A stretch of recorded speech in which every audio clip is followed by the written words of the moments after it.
it's because it's not reflective of the actual data that shows that crime is down. That being said, also, last month, if we're going to talk about selective outrage, there was a Black woman who was unfortunately stabbed by a white man on a public bus in Tulsa, Oklahoma. And none of the people on this stage so far have addressed that last month. So I think if we're going to call out selective outrage, I think that's fine, so we can grow and be better. But I think we have to be honest that the Black... Hey, whoa. She just said that word. She just said the H word. She said if we could all be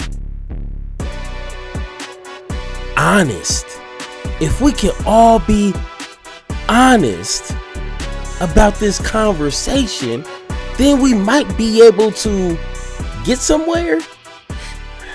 All right, so when it comes to the Ukrainian woman that was brutally murdered, her name is Irina Zaruka. Once again, if I'm mispronouncing that, I mispronounce everybody's name. I apologize. But I made a video, depending on when you're watching this, but I dropped a video early this morning today about this situation. And I even made a joke during the live stream that people don't care about these kind of situations, or at least from my audience.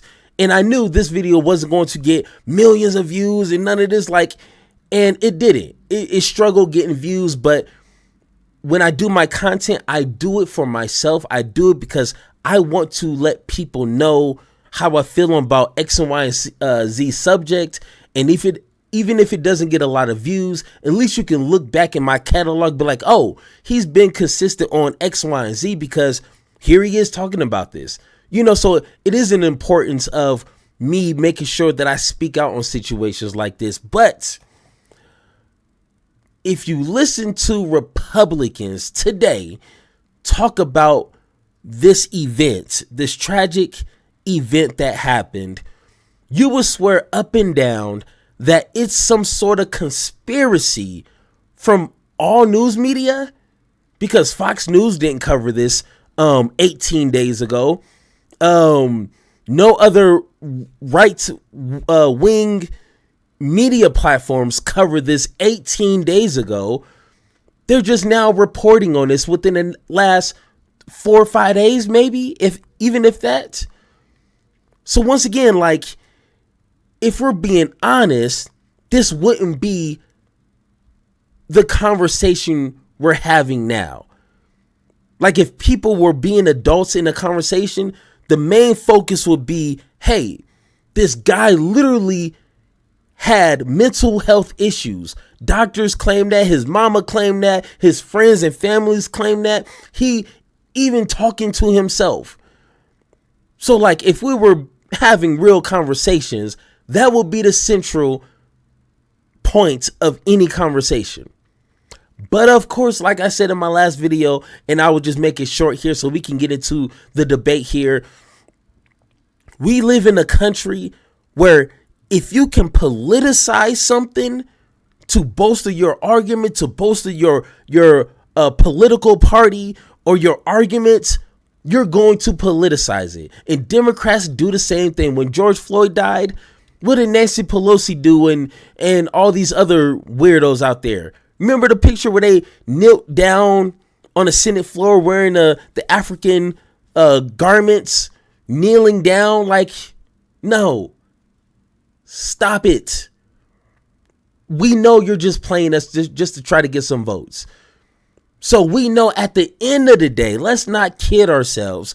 Republicans, Democrats, and a majority of these political commentators do not care about you. If you're black, if you're white, if you're Asian, Mexican, Indian, anything in between, they don't care about you. Because if they did, this world would be totally different. But we know, let's not kid ourselves. We live in reality. They don't care about you. So the only way for Republicans to stay relevant in these conversations is to hijack a situation like this. Oh, if this was a black woman, and a white guy, this would be making headlines. Well, guess what? How many people live in America? How many people are being killed by the opposite race every day? And it doesn't make the news. Once again, like, I make political content myself. I have to curate what type of content I'm going to make for my viewers that I know that they want to watch. So I have to make sure I keep my viewers in mind. So once again, that's how every media platform out there works. I don't cover everybody's deaths in America. I be live streaming 24/7 because somebody is always dying. Hence Charlie Kirk. Once again, hey. So once again, like, Republicans always want to hijack a situation like this for no good. So let's go ahead and get into this debate. All right, let's see. Where are we starting at? And once again, we don't need the blockers on here. Let me go ahead and take that off. Once again, when we're dealing with Piers Morgan, we know that it's just going to be some stupidity. It's going to be a thickness of stupidity layered in these conversations. So once again, this is a warning, okay? I'm warning you, it's going to trigger the anger out of you. But that's just how this goes, okay? So let's get into it. She's from the Ukraine. She's from. Hold on, let's see. It struck me very quickly that there was an extraordinary lack of interest in this story from most of the mainstream media, to the point where I posted on X, why is this not getting more attention? It's one of the most shocking things that I've heard or seen in a long time. This innocent young Ukrainian refugee in America on a train, just being cold-bloodedly murdered on a train. And yet it was getting hardly any attention in mainstream media. First of all, on that point, why do you think there was such a collective lack of interest? Well, there's the obvious and much discussed racial. Now, once again, I'm sorry if I got to pause. If you don't like that, then get off the video. This is political commentary, okay? I'm sorry. But for people who don't know who this guy is right here, this is Christopher Rufo, okay? And he's literally the architect of the system that the Republicans have when it comes to hijacking words like critical race theory. He literally said, and I made plenty of videos about this, he literally said, and I'm paraphrasing, let's poison or water down what critical race theory means, CRT, and make it so poisonous. So when people think of critical race theory, they think of the most heinous, craziest things that's happening in society. It's the same with woke. It's the same with DEI. Like, he is the person behind that. So once again, when he's talking about this situation, he is using this as a vehicle that he hijacked to do his purposes. So once again, I'm being biased as hell. This guy right here is a bad faith actor. So, all right, there you go. Let's continue. Interest. Well, there's the obvious and much discussed racial double standard at places like the New York Times and CNN and the progressive media. But I think there's a deeper reason. And the reason is this. The death of Irina Zarutska is precisely what happens when cities adopt progressive policies. And so this is actually a didactic tale of what happens when you have a left-wing government, left-wing decarceral policies, left-wing bail reform, a left-wing magistrate judge who has, by the way, a DEI consultant as she moonlights. And this is what happens. You get people that have 14 convictions, that have diagnosis of paranoid schizophrenia. In this case, this person's own family, DeCarlos Brown's own family, requested that this person be held in a psychiatric facility. But progressives have demolished all of the places that would have kept people safe. And the end is quite simple. You end up with a girl that is... Okay, I'm sorry. Hey, dang, just so much BS. Okay, I'm sorry. Gotta pause it, okay? But remind me, who is the president now? Okay, and here's a hint if you're watching this 20 years from now, okay, which I hope this channel is still running. It is Donald Trump. So what is he talking about? A government that is left-leaning. How much money did Trump put to mental health facilities? He's actually rolling back healthcare. So how on God's green earth does this idiot have the nerve to fix his lips to say something as stupid as that? Once again, I'm sorry. All right, let's continue, because I'm gonna say some things that might get me in trouble by YouTube, but let's continue. Stabbed in the neck on a train. This could be prevented, and the reason that it wasn't prevented in this case is simply because of the progressive policies adopted by Charlotte and really blue cities all over the country. Marc Lamont Hill, before I get your response to that, I want to play, this is an audio emerged today of DeCarlos Brown talking to authorities, and he was asked why he did it.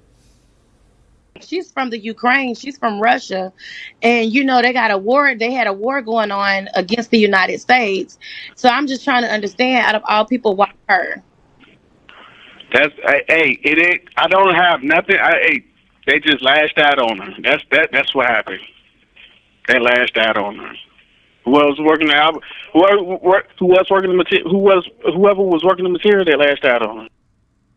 I mean, Marc Lamont Hill, there seems to be little doubt that this was a man suffering from severe mental illness. Now, that was if Piers Morgan had an ounce of conscience and just a brain cell to work with, he could say, hey, it's clearly this guy is insane in the membrane. This guy is off his rocker. This guy has a few screws loose. I don't know how many other phrases there is.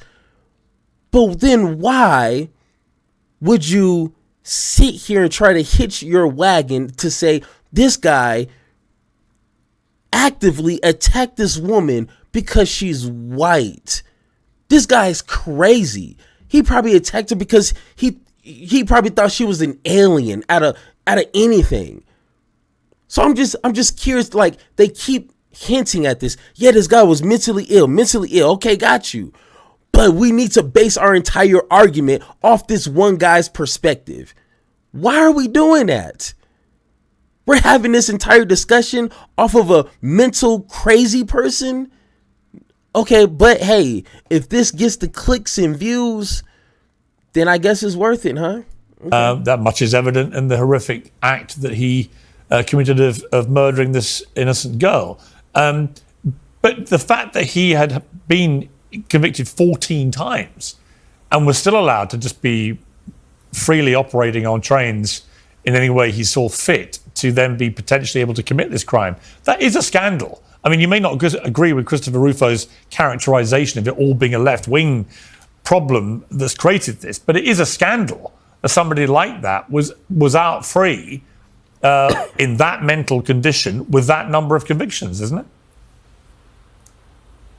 Yeah, I mean, I agree with Chris that this is a scandal. I agree with you that it's a scandal. I also agree that it's an indictment on public policy. I don't think, though, that this is the result of liberal or progressive policies. It's quite the opposite, in fact.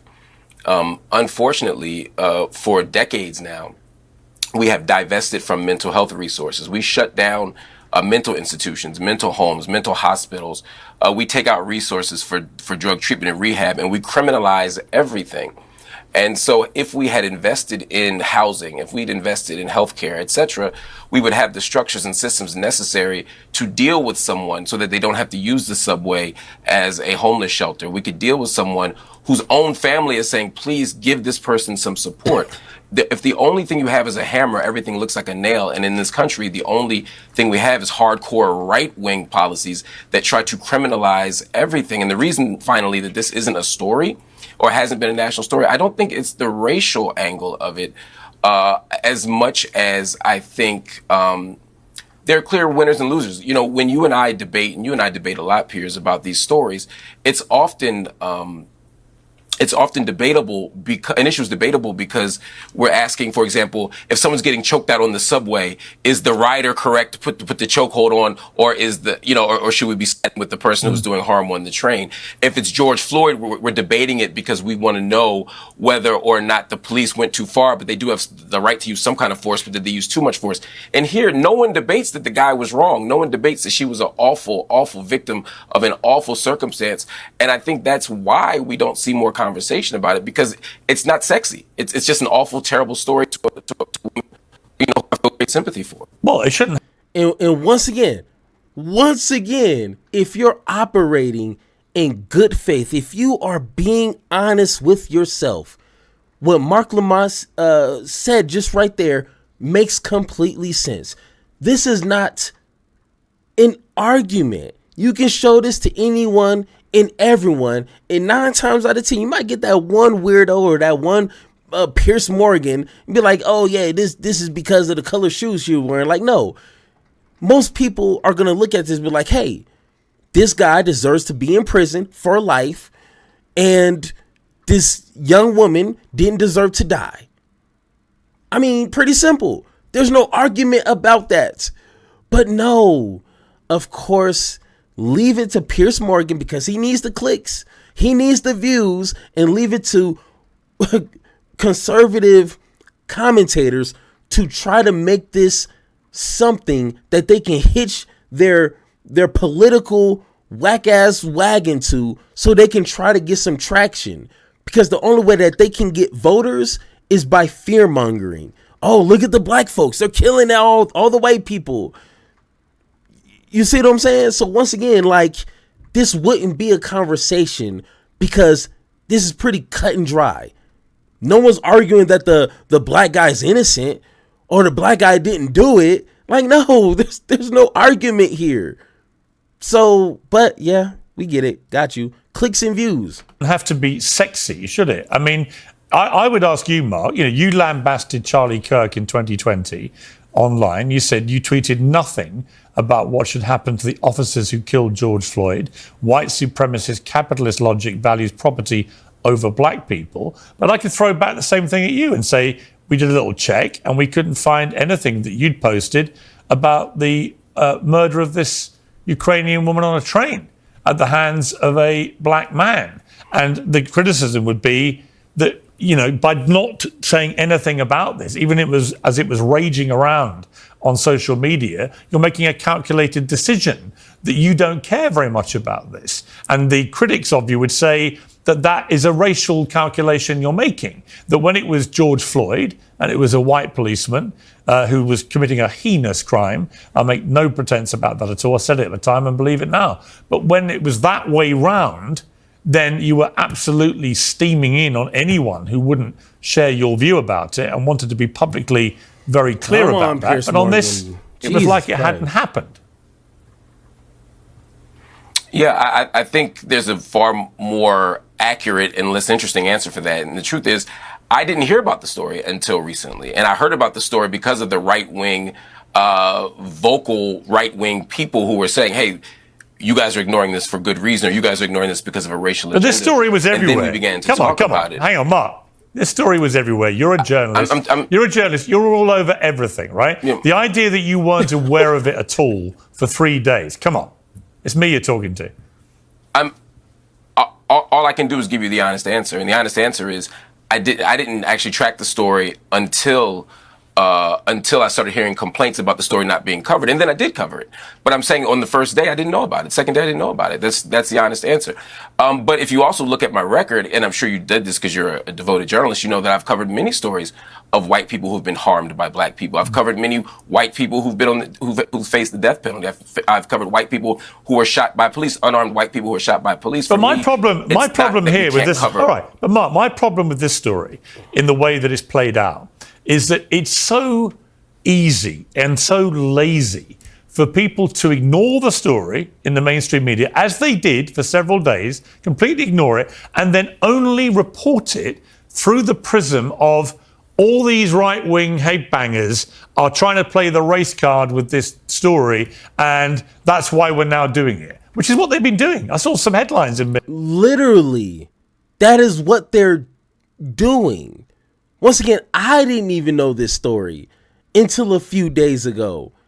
And when I looked it up, this was like August 22nd. The incident happened on August 22nd. The local news covered it like a day or two later. And then now we're talking about it. Once again, Fox News didn't talk about this story 2.5 weeks ago. None of these idiots on this panel, I mean, not the lady and Marc, but these two idiots here didn't talk about this 18 days ago. So what are we talking about? Once again, why? Jesus Christ, are we having this conversation? Piers, and I looked through his videos, didn't talk about this until just a few days ago. So what are we really doing here? But this is what hijacks political conversation. Pointless conversations like this. But I mean, we gotta cover it, I guess, man. Damn. The New York Times, I saw them on some of the CNN and others. And I was like, wow, what, you think that's the only reason? That's any justification for covering this? Is that because right-wing people on social media are saying it's outrageous that the media aren't covering it? You can point to that as the story. That's the nose. That's the peg. But it's not, though, is it? The peg should be that a beautiful young Ukrainian woman had her life snuffed out on a train, and the video is one of the worst things I've seen in a... Okay, first off, I don't feel comfortable hearing Piers call women beautiful. I'm just saying, like, you sound like a weird, scummy, perverted old man. Like, don't do that. You sound weird, okay? Like you about to catch a case in a few minutes. Just stop, okay? That's just being a little weird. But, okay, continue. A very long time. And my journalist, as you put it, my journalist head, after many years working in the media on both sides of the Atlantic, this is a huge story. Not because right-wing people are saying no one's commenting on it, but because it's a disgusting, heinous crime that's happened on a train in America. Yeah, I mean, the sad part, Piers, is that disgusting, awful crimes happen throughout the country, and they all deserve coverage. But in newsrooms, as you know, we often pick stories based on what will get ratings, what will draw attention. Or why did George Floyd? Why did the George Floyd? Just explain to me from your perspective. But Marc, that's the. Yeah, but Marc, final point to you before I move on to others. But I'm just curious. Why, when George Floyd was killed and that video came out, was there just this collective mainstream media horror that made this the biggest news story of the year almost instantaneously? And yet here, there almost appeared to be the collective opposite response of just almost pretending it hadn't happened. And I don't buy the story that none of them saw it. I saw it. I saw a lot of people talking about it. I think so. His proof is because I saw it, I'm assuming everybody else heard about this. Piers, oh, sweet God. Okay, let me hold my tongue. I need to, Jesus is working on me, okay? Let's continue. And I was like, why is nobody covering this? Yeah. This is heinous. So I just think there is there's a clear double standard there, which I'm really struggling to get my head around. I don't think that it's a double standard. Again, I think the question is, and that was the third point I was making, is that sometimes when we cover news stories intensely, it's because they become windows into broader debates and issues. In the case of George Floyd, there have been long-standing debates in this country about the extent of police power, about the limitations of police power, about police violence, etc. Also, there's something counterintuitive about police killing somebody who is unarmed. I don't have when a gang member kills another gang member, I don't do a front page story on it. It doesn't lead on my news show. Why?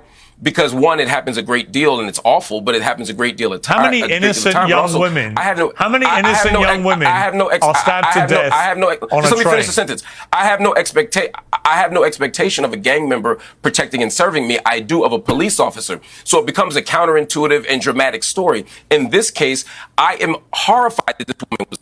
I think it's awful. And there are many stories about people being killed on trains around this country. The fact that this particular one didn't get told is unfortunate, but I don't think it's because she's white or because the assailant was black. I think honestly, it's far more cynical than that.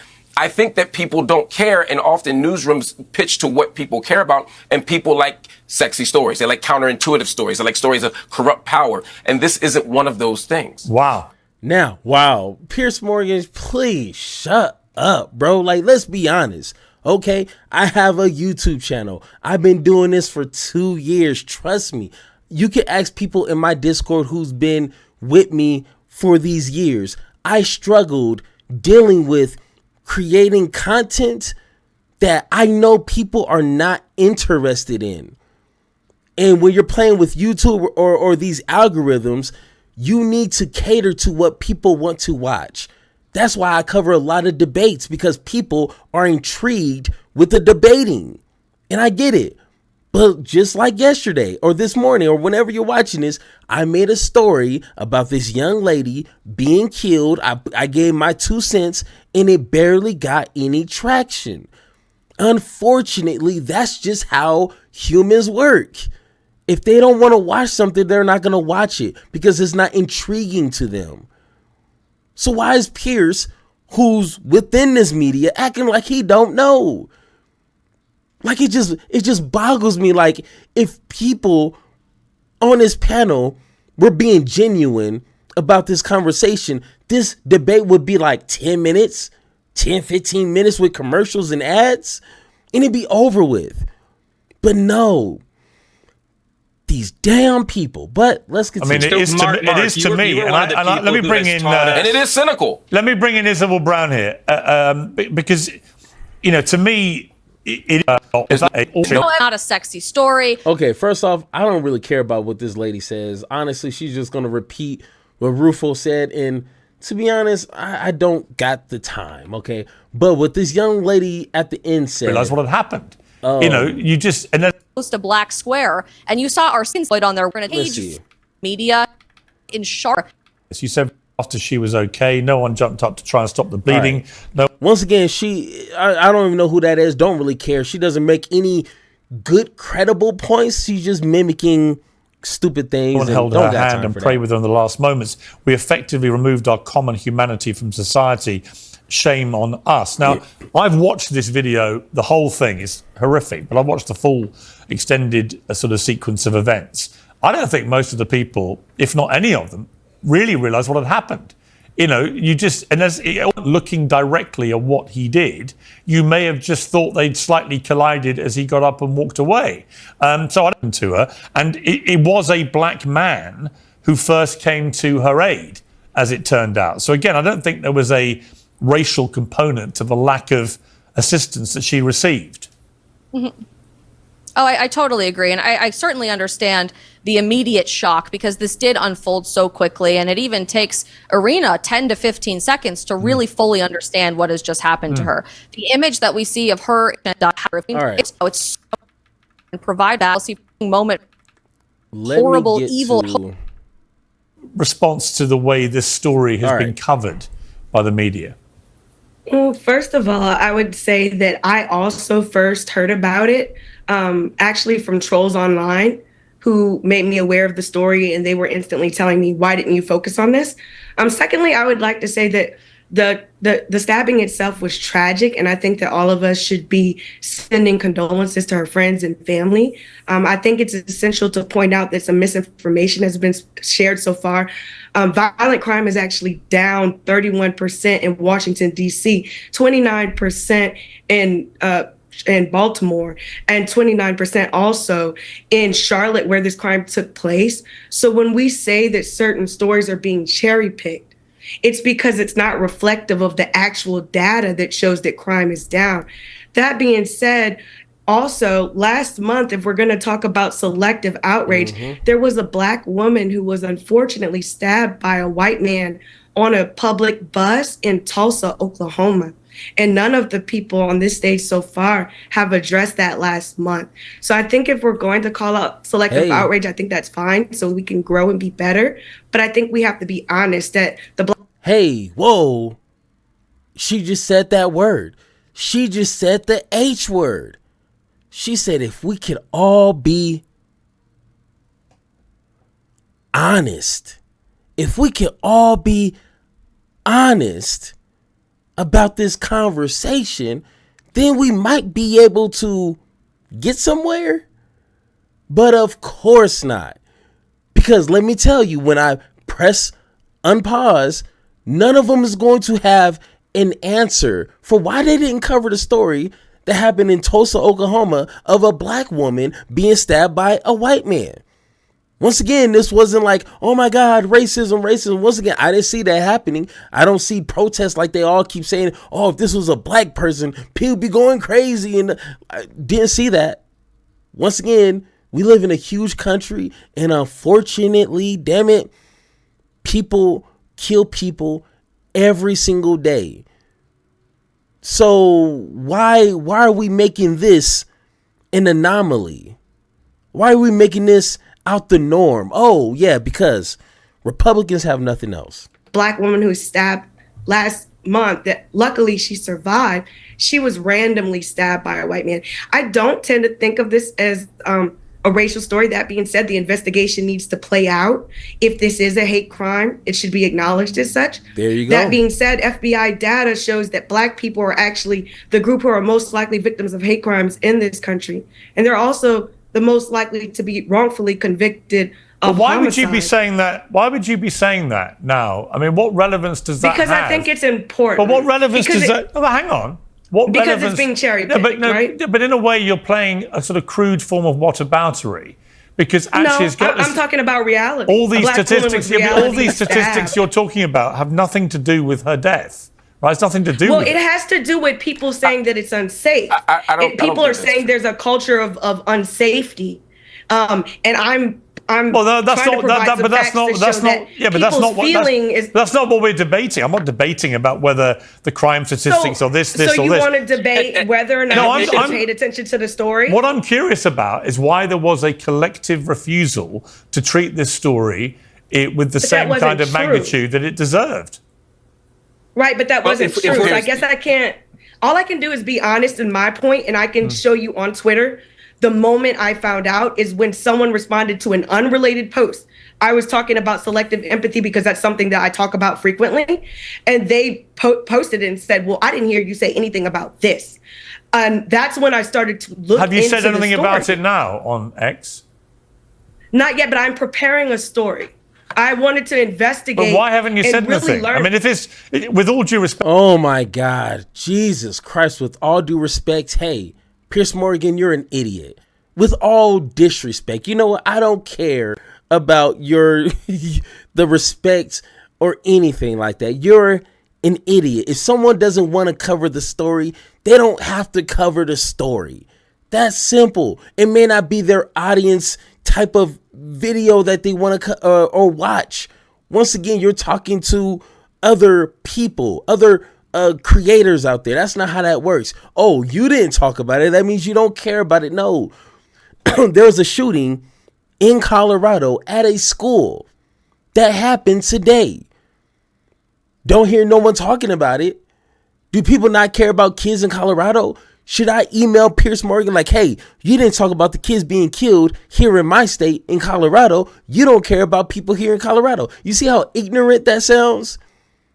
But oh, you didn't talk about this random killing of this person in a state that you probably couldn't even find on a map. So therefore you don't care about white people, or you only care about when black people die. Like, that's the conversation. That's what we want to have, instead of like, hey, once again, our government, our systems are not built or sustainable to take care of people with really mental issues. We have a prison pipeline that sends people to jail or prison with no type of rehabilitation system, and they just throw them back out in the street expecting them to like change their life for the better. No, we don't have anything like that. But yeah, let's center our conversation on, oh, you didn't cover this story because you hate white people. Yeah, that's the story, right? Oh my God. Oh my God. I'm so tired of people. I've been wanting this shit forever. I've been in the field with whatever they throw at me, brush on, pick myself up, moving on to the better. Hey. Ain't no errors, baby, it's a new era. I wake up early, feeling rich like I'm Kesha. I get to the paper, boy. Extra, extra.